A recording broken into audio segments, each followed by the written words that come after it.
Let's go on to story number 6. Story number 6, we're going to go to John Fakler. Mr. Fakler, this story is coming out of South Florida Business Journal. I will read you the headline for a couple graphs, and I want you to comment. Back in the day when you were a journalist, when you were writing about white collar crime and you do business stories, when you weren't doing restaurant reviews, you kind of get into like all the fraud that occurred in South Florida. So I figured you were the perfect person for this particular piece. Let me read the headline for a couple graphs, and I want you to comment. Headline: South Florida ranks number 1 in the United States for credit card fraud, according to the FTC. And here we go with the first couple graphs from Mr. Fakler, and I want you to comment.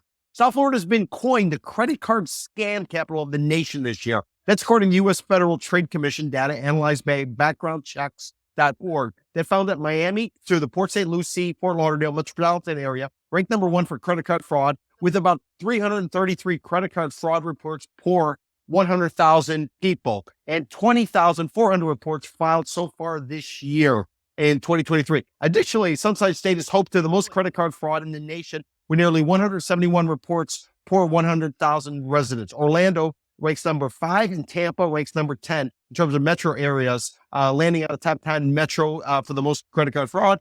Researchers from the Public Records database owned by Newark, Delaware-based marketing business Wired Rhino LLC conducted an analysis of credit card fraud complaints in the 50 most populated metropolitan areas of the United States using FTC data from the Commission's Consumer Sentinel network. The ranking of MSAs and states was determined based on incidents of credit card fraud reports per 100,000. Mr. Fakler, let me get this straight. We're number 1 for like mortgage fraud. We're number 1 for like healthcare fraud. We now are our credit card fraud. We had the crypto bros. We all know what happened with FTX. With Bitcoin, FTX, the gentleman who had Sam Bankman-Fried, who had the name of his company, FTX, on the American Airlines arena. Mr. Fakler, at some point, why don't we just embrace it? And why would this be shocking? Why not just simply get pissed off if we're not number 1? Because we are dominating every single category, just like we used to in football, the region used to in football, in previous eras. So what say you, Mr. Fakler? And obviously, I'm being a little sarcastic here. Sure. Well, this is not the Wild West. Listen, when I was leading investigative teams, it was all about, money laundering. It was about bribery and corruption, insurance, Medicare fraud, all these other frauds. I don't ever remember doing a project, related to credit card, fraud. So this must be a fairly new phenomenon. Technically the FTC classifies this as, identity theft under that category, which is a major fraud. But back in the day, I really would be curious to see what the dollar numbers are on the fraud compared to the other types of fraud. I mean, this is South Florida. We do everything here. I mean, we do all kinds of frauds. It's kind of like, George Costanza from the Seinfeld. He goes, I got all the insecurities. I got everything.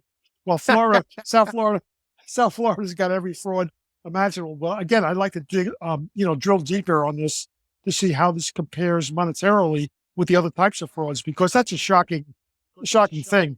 Not that it's happening in South Florida, but because the numbers are so high. It's dramatic. And in your 20 plus years when you were a journalist, Mr. Fakler, did anybody ever give you any reason why it all occurs down here? Is it the fact that it's such a transient place? Generally speaking, 1 in 4 people is actually born in Florida. A lot of people that I know, they come for 3 or 5 years and then they sort of move along. Is it the transient aspect? Is it the fact that from a multicultural perspective, roughly 1 in 3 residents was born in a foreign country and is now living here based on U.S. Census data? People are just moving around and there's not generations. Do you think that's it, Mr. Fakler? Yeah. Or is it simply an opportunity? It's a great question.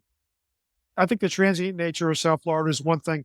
I think the elderly population, we have a lot of pensioners here, and you see a lot of Social Security fraud. And I think a lot of these fraudsters are targeting Florida specifically because you got this huge population of elderly people. They're very vulnerable. They're not that sharp. They're vulnerable to all these scams. So I think that plays into it too. Medicare, for example, the Medicare fraud.